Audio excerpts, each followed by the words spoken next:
Robotics जो होता है वो रोबोट का कॉन्सेप्शन, डिज़ाइन, मैन्युफैक्चर और एग्जीक्यूशन को इन्वॉल्व करता है।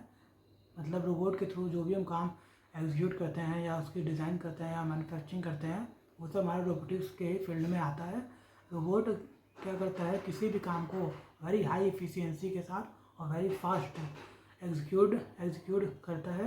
रोबोट का यूज़ इंडस्ट्रियल ऑटोमेशन में होता है, हेल्थ केयर में होता है, रिसर्च एंड डेवलपमेंट में होता है। तो आज के जो भी फास्ट पेस्ड फील्ड है उसमें सब रोबोटिक्स यानी ऑटोमेशन का यूज़ होता है। अब रोबोट्स के भी डिफरेंट पार्ट्स होते हैं।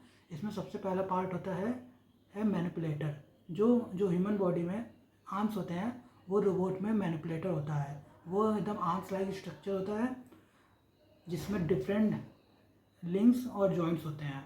उसके बाद होता है द एंड इफेक्टर। तो ये मैनिपुलेटर का वो पार्ट होता है जो फ्री होता है।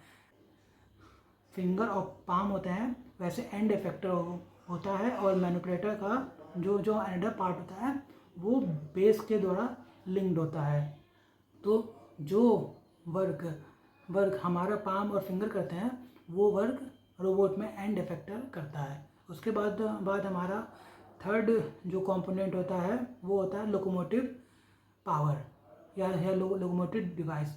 तो जो हमारी बॉडी में मूवमेंट होता है वो मसल के थ्रू होता है, जबकि रोबोट में जो मूवमेंट होता है वो लोकोमोटिव डिवाइस के थ्रू होता है और वो लोकोमोटिव डिवाइस मोटर होता है। उसके बाद फोर्थ पार्ट आता है कंट्रोलर।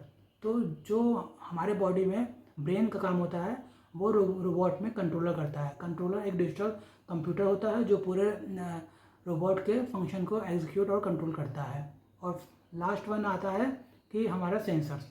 तो जो हमारे बॉडी में काम सेंस ऑर्गन करता है वो रोबोट में सेंसर करता है। ये velocity, torque, proximity, speed, temperature को मेजर करता है और इसको कंट्रोलर के पास भेजता है। जैसे हमारा सेंस ऑर्गन हमारे सारे मतलब मैसेज को ब्रेन के पास भेजता है। अब हम बात करते हैं इसकी पॉजिटिविटी की कि रोबोटिक्स की पॉजिटिविटी क्या है। इसमें पहला सबसे है कि इसकी इफिशिएंसी बहुत हाई है। ये बहुत स्पीड से बहुत कॉम्प्लिकेटेड काम को बहुत कम समय में एग्जीक्यूट करता है। इसमें क्या होता है कि इसके रिपेयर, मैन्युफैक्चर और इंस्टॉलेशन में ये जो होते हैं ये हमारे जॉब क्रिएशन में हेल्प करते हैं।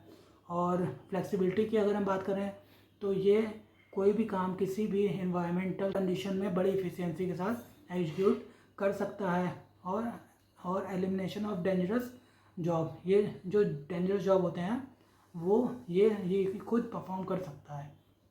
अब इसके ड्रॉबैक्स क्या होते हैं कि इसके इंस्टॉलेशन में, मेंटेनेंस में, रिपेयर में बहुत ज़्यादा कॉस्ट लगता है और ये जॉब रिप्लेसमेंट का भी मेन फैक्टर है। अब हम जो रोबोटिक्स है वो मशीन लर्निंग, आर्टिफिशियल इंटेलिजेंस और इंटरनेट ऑफ थिंग का अमलगम है। रोबोटिक्स एंड ऑटोमेशन वो होता है कि आज के टाइम में एक्सटेंसिवली जो भी हमारी फैक्ट्रीज हैं, इंडस्ट्रियल ऑटोमेशन है, वो सब रोबोटिक्स को बड़े लेवल पर यूज़ कर रहे हैं अपनी इफ़िशियंसी और एक्यूरेसी बढ़ाने के लिए। तो रोबोटिक्स के कारण जो हमारी मैन्युफैक्चरिंग होती है वो बहुत प्रिसाइजली और बहुत फास्ट होती है।